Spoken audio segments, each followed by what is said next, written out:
91.9 WDET-FM. I am Tia Graham.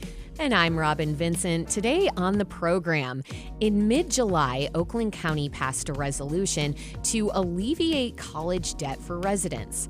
We'll talk with a county commissioner who helped make that happen.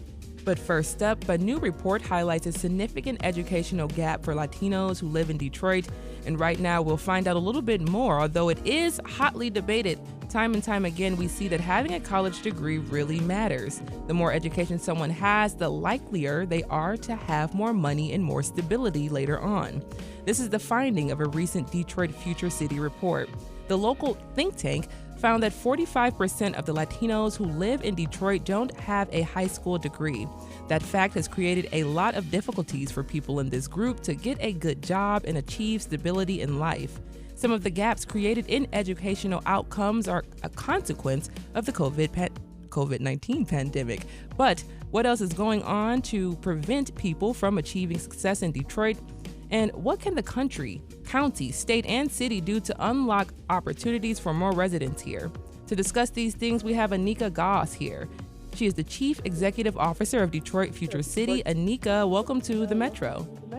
Hi, thank you so much for having me this morning. Of course. So jumping right in, 45% of Latinos who live in Detroit don't have a high school degree, and that is a very staggering number. So what is the cause of this from your report? Well, I think one of the things to think about, there's, I think, two things at play. One, that is a whole number, so that also includes foreign-born Latino Hispanics as well as U.S.-born.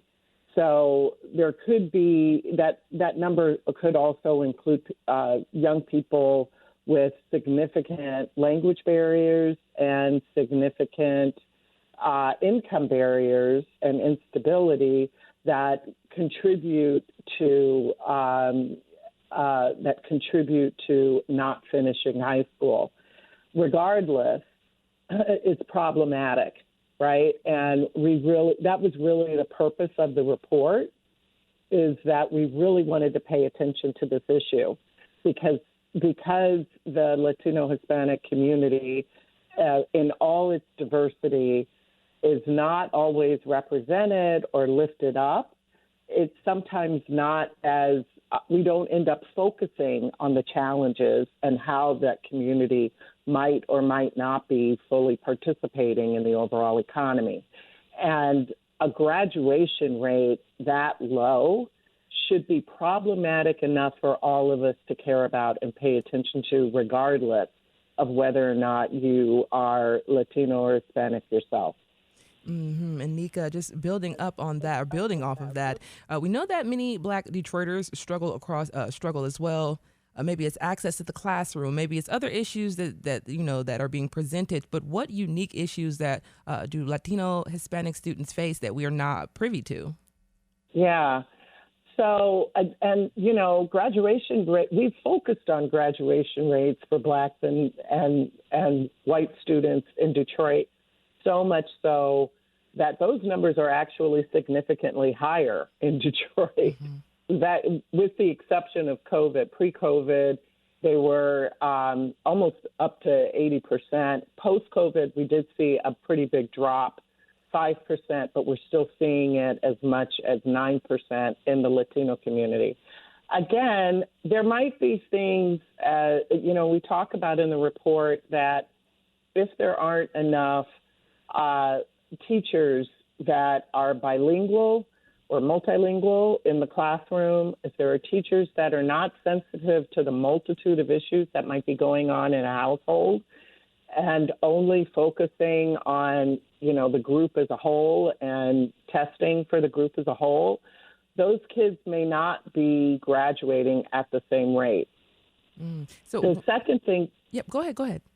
Well, I was just going to say that the second thing that might also be happening is in terms of high school, how you value higher education is also a critically important issue. And we talk further in the report about the number of Latino Hispanic adults that are working part-time and making maybe more money working fewer hours during the year than full-time year-round residents. And so if it might appear as though, like it seems as though there may have been a decision along the way that maybe you don't need to go to high school or finish high school in the same way because you can make more money working temporary work during the year, doing a variety of activities. Mm-hmm. That's a real problem that we have to address, right? Mm-hmm. And so if they're either in the classroom or other kinds of support systems, there isn't something that says, hey, we need to think about the long game. And whether we like it or not, here you actually have to have some level, whether it's an associate's degree, whether it's a CTE, whether it's a bachelor's degree, you have to have some level of higher education or education attainment to be able to sustain a higher wealth and participate in the economy. And I feel like there probably aren't, according to the data, it looks like there are not enough support to actually move towards that system. Anika? We also have Sorry, Yes. This is Robyn. I wanted to jump in and ask you when it comes to support something, if I could. We know that in Detroit Public Schools Community District, there is a newcomer program, right? And this is geared toward helping newcomer students, especially those who are arriving from Central America, who are fleeing violence, right? Who have issues learning the language, right? This is brand new for them. And I wonder if you think the expansion of that program is really going to help make a dent, because we know right now it's happening at Western High School, and the school district plans to expand that. And that seems to be something that some advocates are really crossing their fingers about that will have an impact. Yeah, thanks, Robyn, for that. I think, we had an advisory committee that really helped us guide this report. And part of that, this came up in the advisory committee. In Detroit, there was a representative, Charlonda Buckman from Detroit Public School System, participated in that and talked about that program and talked about the other programs and ways that DPSCD in particular had planned to invest in that. I think it's important to note that this isn't just a DPSCD problem or challenge. I feel like Sure. that's one group of kids. It has to be broader than that, and I feel like that was really what the advisory board that we had really emphasized, that DPSCD has to take the lead and continue to invest in not only newcomers but existing kids that are generational Detroiters, but also really thinking about the other charter schools and private schools in these communities that are supporting young people, as well as the other programs. Maybe it's sports programs that really think about how do we make sure that we're retaining kids in school until completion. How do we actually provide other kinds of supports and all of the multicultural initiatives that are happening in Southwest? Can we make sure, like if there's a health program, that health program is also really pushing education attainment and education achievement as a part of their initiative alongside health and social services. Right now, we're speaking with Anika Goss. She is the CEO of the local think tank, Detroit Future City, which recently published a report about the educational and employment gaps that Latino Detroiters face and how to close those gaps. So you were talking a little bit about just some of the careers that we're seeing. What are career and technical education programs, and why do you believe, based on your report, that they would help Latino residents? So I think there are a number of CTE programs that are available, whether it's in the trades, whether it's plumbing or electrical or even some of the new technology. I think it could be anything. I think that's really the point. It doesn't have to be one. It could be anything because the numbers are low in all of them. So we want to make sure that the point isn't which CTE. The point is that people are enrolling in them and finishing them and then getting the job as the end result. And I feel like one of the things that I learned early on in 2021, when we first produced the Economic Equity Indicators Report, is that the education theory, and DFC is not an education specialist by any means, so I don't want to step into this as though we're the expert on this. But an expert did say to me that we should be thinking about education in terms of a ladder. And if you miss a rung in that ladder, you're going to fall. So if you are not ready for kindergarten, right? So this is why pre-K is important. If you are not ready for kindergarten, then you will likely not be reading by third grade.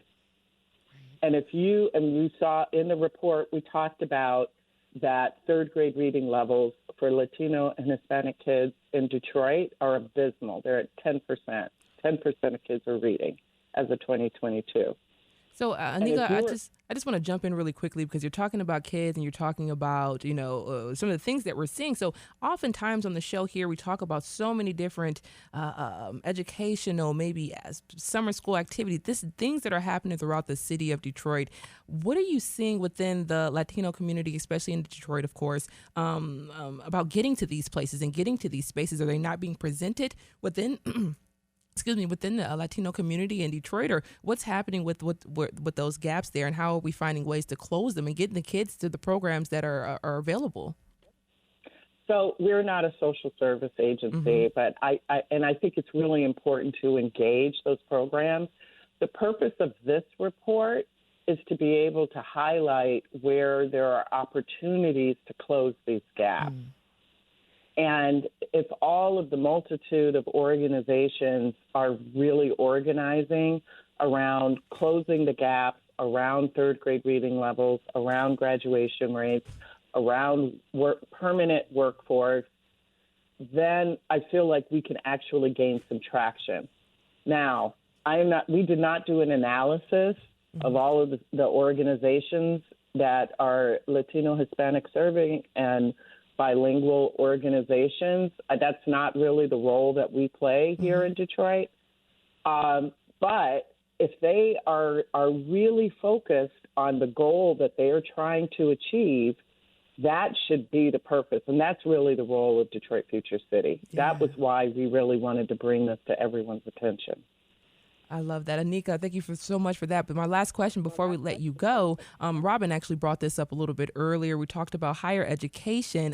So, this is a hypothetical, but if someone who lives in the city of Detroit around the age of 40, maybe you have a family, but you don't have a college degree, what are some things you can do to try to get into a situation where you're consistently making more money? So the thing that Robyn and I were talking about, Robyn brought up the statistic that less than 20% of Detroiters actually have a college degree. Right. So, what are some ways we can bridge that gap a little bit based on your report?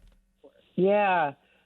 So education, I think really talking about we're not valuing college education in a way that other states do that would even make us competitive with other states. And I feel like that conversation really needs to happen.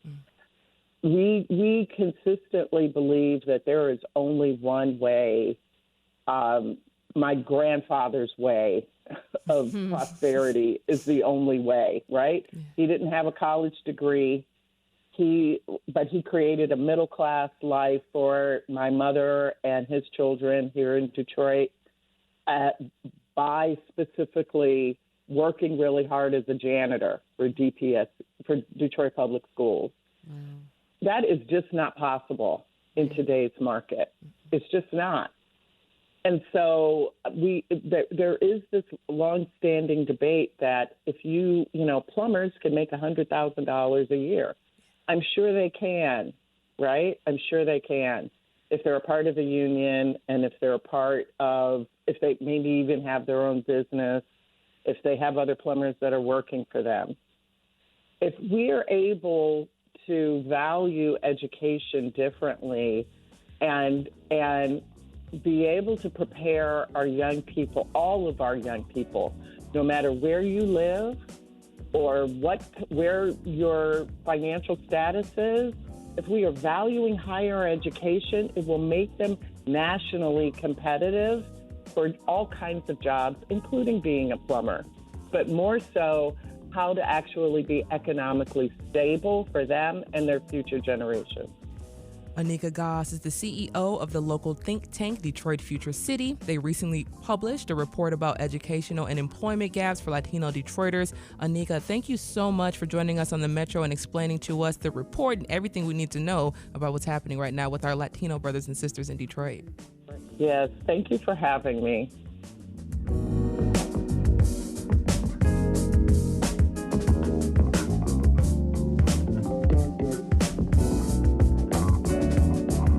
Coming up, the uncommitted movement has been pushing the Democratic Party to end Israel's war in Gaza and to advocate for Palestinians.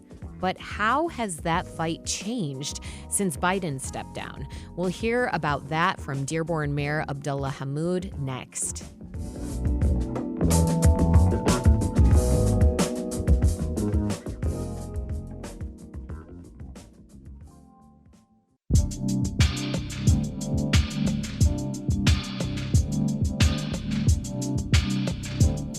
It's the Metro on 101.9 WDET-FM. I am Tia Graham, joined by Robyn Vincent of Chalk Beat Detroit. Robyn, it's been an amazing week having you here with us. I have loved being here with you and looking at your exuberant face all week, Tia. Yeah, yours too, yeah. Let's get into a conversation that I had yesterday, if we could. Yes. I want to really good conversation. Tell you about that. Yeah. Yes. So as the Israeli war in Gaza rages on, Dearborn Mayor Abdullah Hammoud has watched as his Palestinian American residents continue to lose their family and friends. Since October, Hammoud has become an especially strong advocate for those people.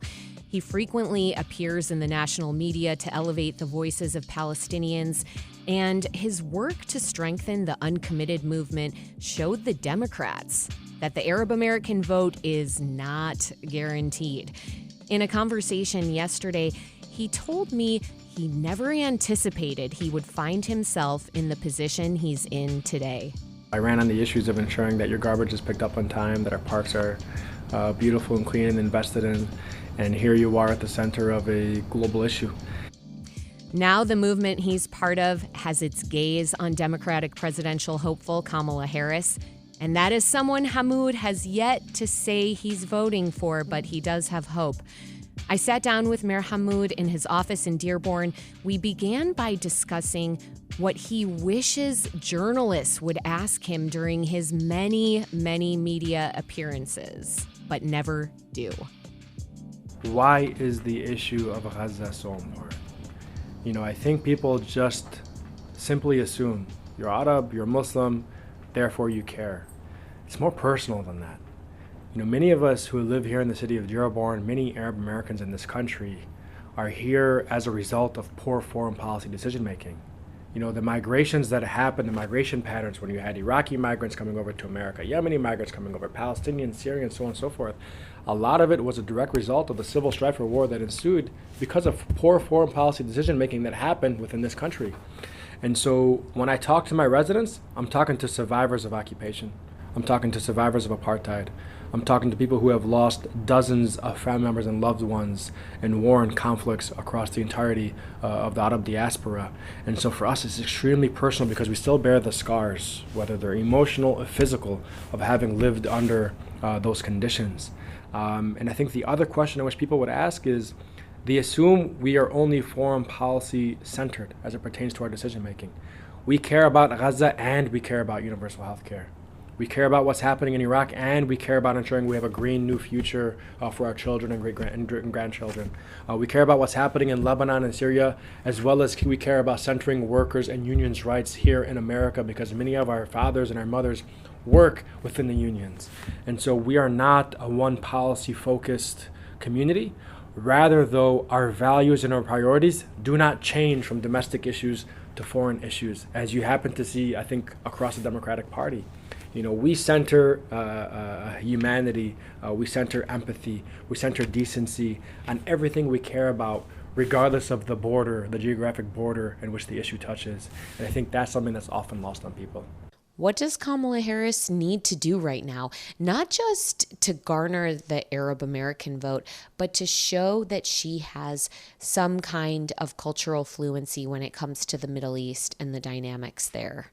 I think there has to be a clear departure of President Biden's policy on Gaza and beyond, even the broader Middle East. We saw a few signs of good faith that I'll highlight. One was not standing behind Benjamin Netanyahu as he addressed Congress. And two was her remarks following the private meeting with Benjamin Netanyahu, where it was the first time that we saw real empathy demonstrated from somebody in one of the highest offices in the world, which has been absent from President Biden for the last 10 months. Now, these are signs of good faith, and it's not enough from my perspective and from many in the community's perspective. I think clear next steps, if you want to really begin to rebuild the coalition that helped topple Donald Trump 4 years ago, there has to be an unequivocal call for a permanent ceasefire, because that is the only means of bringing all the hostages and prisoners home, of allowing unfettered access to humanitarian aid. But I think secondly, there also has to be a level of upholding the international law, and that's a very low bar. We obviously saw the ICJ rulings, and I think that can be the shield for Vice President Harris.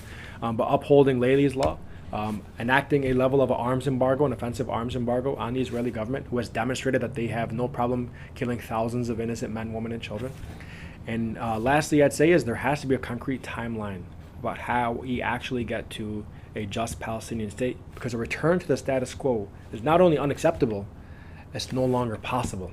I want to talk about a concern that I'm hearing from Arab Americans, and that is that voting for anyone who has been allowing this genocide to go on will diminish the power of Arab Americans, their political power overall.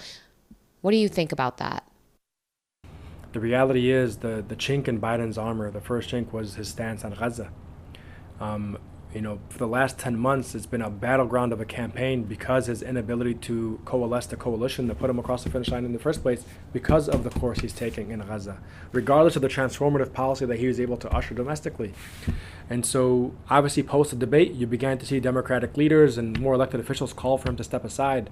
But based on the conversations I've had, I would also bet that many who had concerns over Gaza used the debate as the vehicle to call for him to step aside, although they knew that the center focus for why he would not be successful was because of what he's done in Gaza. With Vice President Harris, I'm not here to excuse in any way that she's participated or her former stances as a U.S. Senator. I'm very aware of where she stood. What I have to do, because of the children I have at home, because of the community I represent, is I have to believe in something greater. I do not believe that she looks at this issue clearly as black and white. I know that her stepdaughter, for example, is very staunchly pro-Palestinian. And so I know for this vice president, she can and might be able to chart a new course. And that's what I want to hold this vice president accountable to. I look forward to having conversations, to seeing just exactly what her policy positions are. I want to close out on this notion of duality. You're the son of immigrants. I'm the daughter of an immigrant. And I think about how much my father really embraced the U.S. when he came here.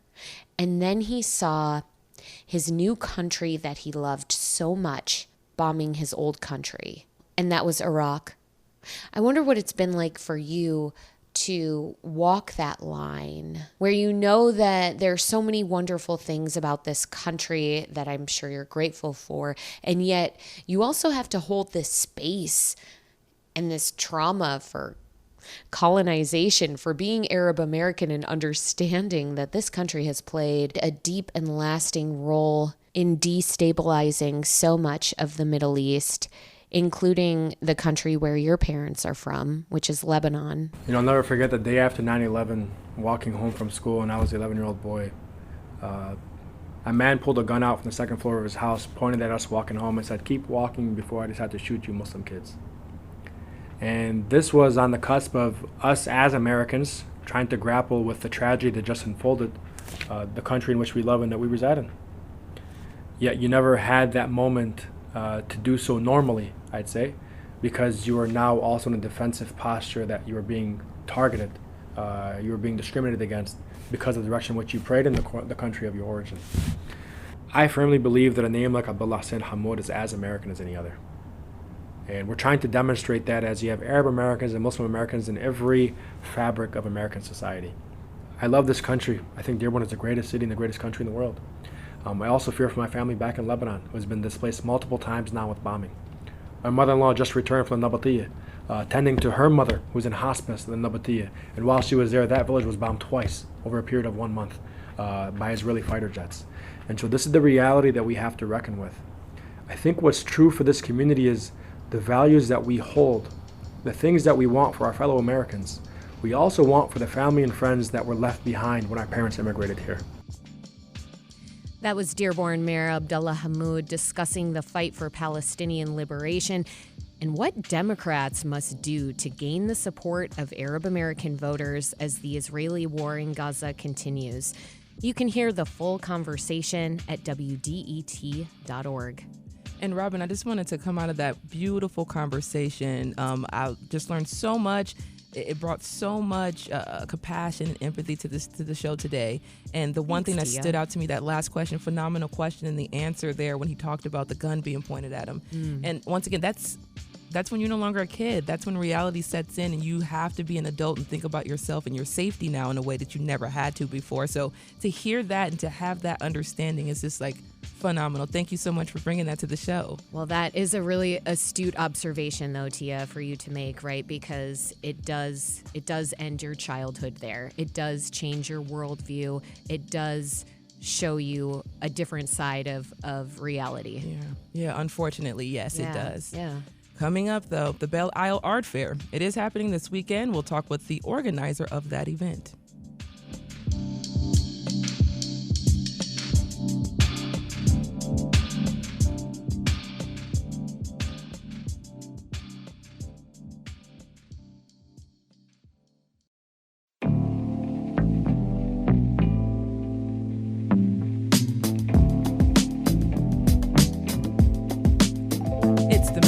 On 101.9 WDET FM. I am Tia Graham. I'm here with Robyn Vincent of Chalk Beat Detroit. Once again, Robyn, thank you so much for being here, bringing your insight and your intellect into the show. It's been great. I've loved every moment of it, Tia. I'm getting sad. We're almost to the end of the week here, and I'm just gonna miss seeing your face every day. Robyn, yours too. Let's not get too sentimental in here, all right. Because we have Mark in here from the Belle Isle Art Fair. It's happening along the Detroit River, and it brings art to the people. This Saturday and Sunday, the art fair will highlight works of more than 100 artists from across the country. And visitors will make their way to James Scott Memorial Fountain to partake in activities like paper mosaic art projects, and artists will display painting, show off their woodworking skills, and so much more. To talk more about the Belle Isle Art Fair and the importance of highlighting the arts community, we have Mark Loeb here. He is the director of the Belle Isle Art Fair. Mark, welcome to the Metro. Thank you so much, Tia. I'm glad to be here. Awesome. And also just to note, the Belle Isle Art Fair is a financial supporter for WDET, as you've been hearing throughout the show. But Mark, what is the theme of this year's festival, if it does have a theme? Well, the basic theme is bring the peace and joy of Belle Isle home with you. You find some art that will remind you of your experiences on the island. You put those up in your living room, and in December and January, it'll help you focus on the warmer months. You're not kidding. That seasonal depression kicks in pretty rough here in Michigan around February. January, just real stark. But what's unique about this year's art festival on the island? I know there's the Secret Art Garden. Yeah, Tia, what we've done is we've assembled a garden. We have a lot of speakers who will tell you about gardening. There's some free gifts such as seeds and little plants. and then there'll be some art activities. But basically, there's a chance to lay down and relax in our Adirondack chairs. We brought some misters in to cool down that space. So we understand that it gets a little bit warm sometimes in August, so we want to keep people comfortable. Nice. So when we talk about the secret art garden, so we're basically where the gardeners are going to come together, the artistes of the gardeners there. Yes, awesome. yes. So there'll be gardens, but there'll also be garden art. Nice. And talk about being able to utilize a space like Belle Isle, the historic space, the historic island's known for its beauty. It also was created and designed by the same creator or designer of the Central Park in New York. So, talk about that history there. Well, it is a lot of responsibility to do an event out there, to be true to the island and to the city. And as the city changes, we try to keep up with it also. The show's been around for about 9 years, and I believe that we're one of the more inclusive art fairs that you're going to find anywhere. A lot of people from the city who are participating, as well as people from outside. And we even have one artist from Kenya. Nice. International this year. So if you could go into the importance of the arts community that you all have been able to not only build within that 9 years here in the city of Detroit, but the larger community you've been able to build across the country. Sure. So we spend a lot of time traveling to other cities to look and see their art fairs so that we can bring back the best of what they have and share it with you. I'm not saying that you shouldn't go too, but but we do believe that there's two parts to the mission. One is to provide opportunities for Detroit artists, and we do that by sharing their information when we're traveling. We've taken artists with us to places like New Orleans so that they could experience another opportunity area. And we also feel that it's important for the artists locally to see what's happening everywhere else. So we bring in artists from other places so that we're not just a small community where we're all kind of learning from each other, but we're a bigger city where we're all learning and beyond the borders. Yeah. And Mark, you talked to us a little bit about, of course, the artists here in the city of Detroit, but if you can go into helping the artists actually sell their works and actually being paid artists. Yes, and this is an important thing. Coming to the art fair is very important. Buying art is essential. If you're not buying art, you're really not supporting the artists. And the beauty of buying at the art fair is that you meet the artist, you get the story, so that when somebody sees that painting on your wall, you have the story behind it. It's a much different experience. Plus, the secret thing is the artist receives all the money at the art fair versus when you buy at a gallery. The gallery, of course, gets their commission. Yeah. I just love this point about the art on your walls being a talking point. Whenever people come into my home, right, it's like I want them to, I'll point it out if they don't do it, right? I'll start a conversation based on what's hanging on my walls. And so I love thinking about it that way. And it even goes beyond that because we have jewelers, we have people who work in wearable art. So you can go out and be unique. You can have a look that is not matched anywhere else and cannot be matched because those pieces are one of a kind. One of a kind. I love that so much. Mark Loeb is the director of the Belle Isle Art Fair. The Belle Isle Art Fair is this Saturday and Sunday. And what should people know about the Belle Isle Art Fair this particular year? Any extra information they should know, or just show up and buy art? Well, show up and buy art is the essential piece. We will have food trucks, and we've picked the shadiest area to put picnic tables and such so that, again, people can relax a little bit. If you've been out there on the street art fairs, it's a beautiful thing, but oh my gosh, it gets hot. It does. But we're in the grass. We have as much shade as we can, so it's a much more relaxed experience. I think that's one of the biggest things to point out. True, like those art fairs, great to experience, great to buy the art and interact with the folks, but it does get really hot. It gets really hot. So just enjoy a beautiful art fair happening this weekend on Belle Isle. The weather is going to get a lot better out there. I believe it's going to cool down quite a bit, so you're going to have a good time. Do you have the website people can go to?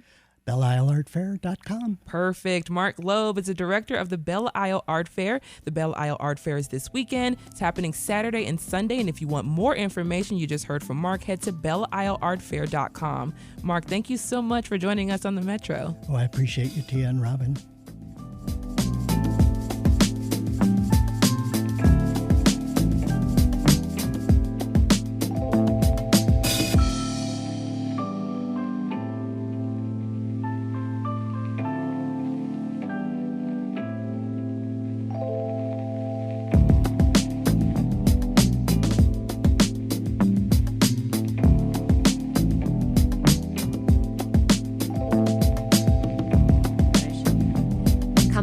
In mid-July, Oakland County passed a resolution to alleviate college debt for residents. We'll talk with a county commissioner, Charlie Cavell, who helped make that happen.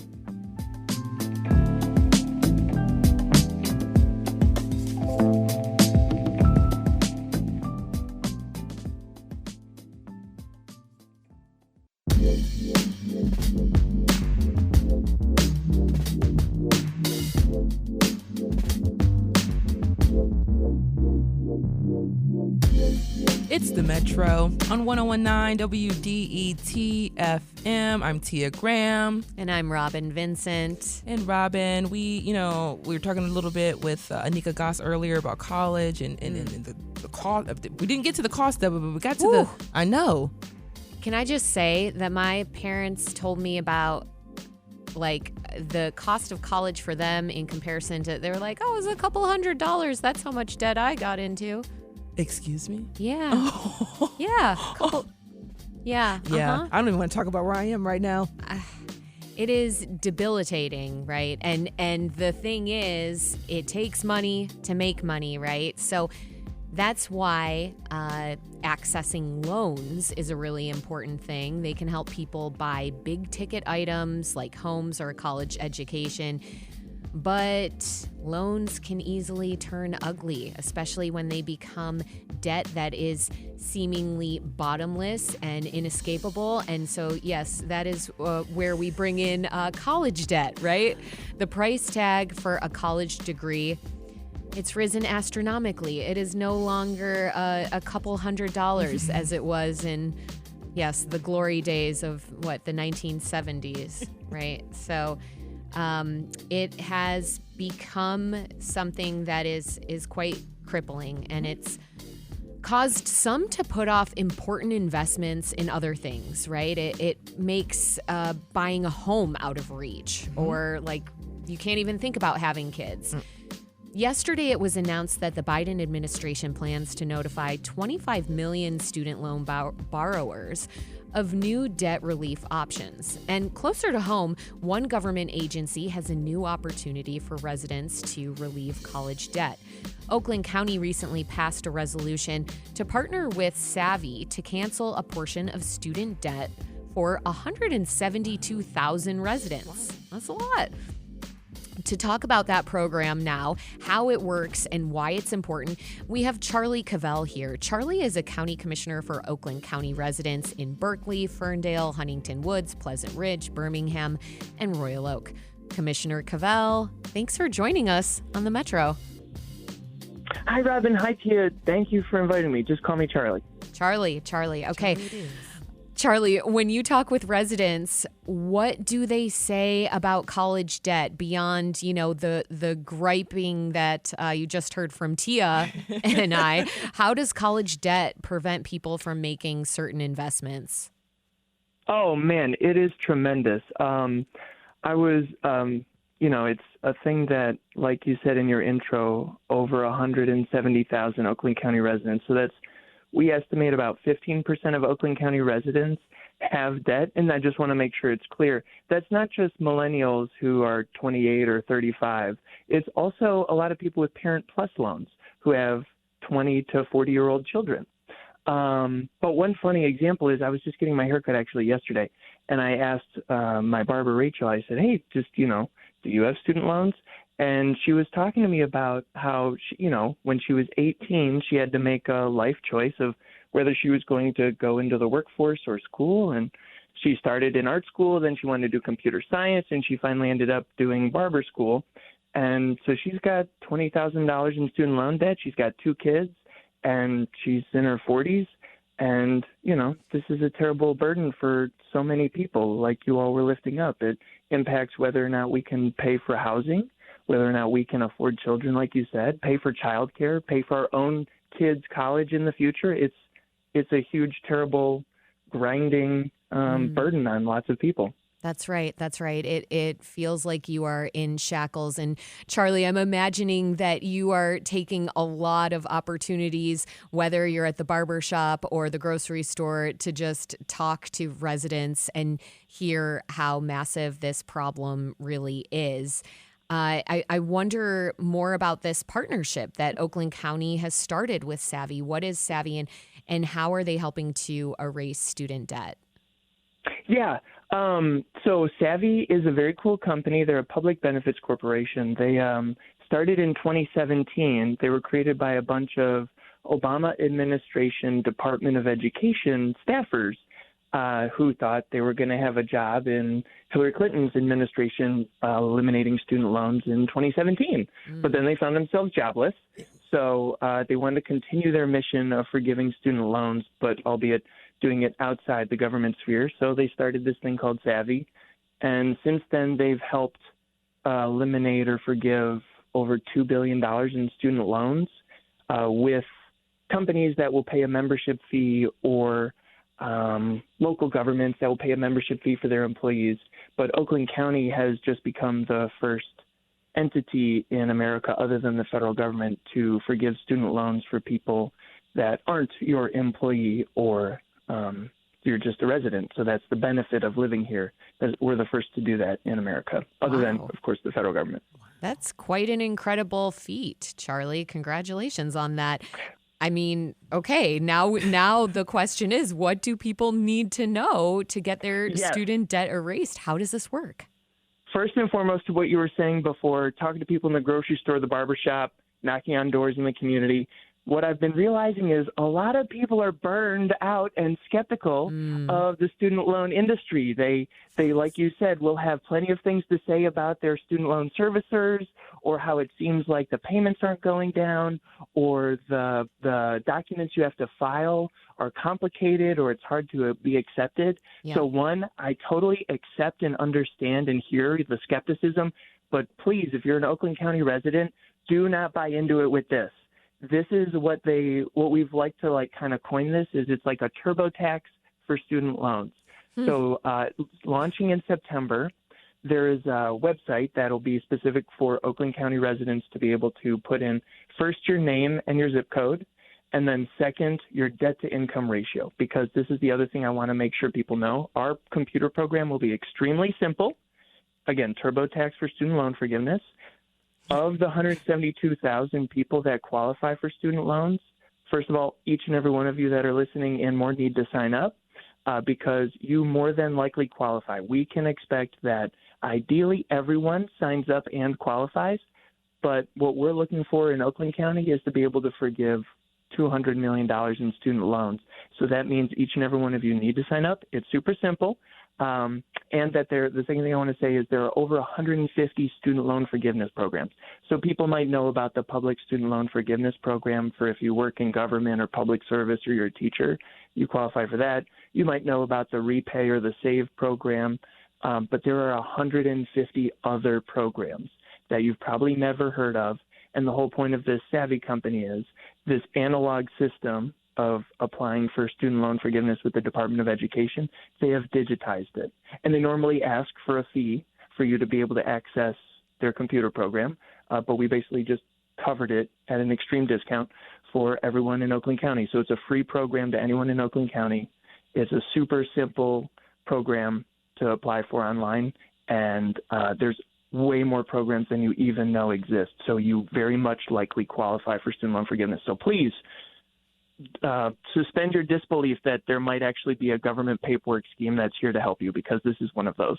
Charlie, that was so much. I'm wondering how long you have to be an Oakland County resident to get this happening. We just said you got to have a zip code in Oakland County. So as long as your student loan forgiveness paperwork stuff is lined up with the 48220 or whatever your zip code might be, as long as it's in Oakland County, we got you. Wow. Charlie, I think you must have a background in marketing, given that this is the TurboTax of student loan forgiveness. I mean, I'm going to have that in my head, I think, for a while. We're speaking with Oakland County Commissioner Charlie Cavell about a new program that will help residents ease their student debt. Now, Charlie, yesterday the Biden administration announced it plans to notify 25 million student loan borrowers of new debt relief options. I'm wondering, in what ways is this work at the White House tied to what you're doing in Oakland County? I think they are very much in tandem and collaborative in spirit because, so one, there's that email, which is very cool and very exciting. The other thing I think worth noting is that the SAVE plan, so the President Biden program that is, not to get too nerdy, but Obama administration made the repay loan program that's been in existence now for a dozen years.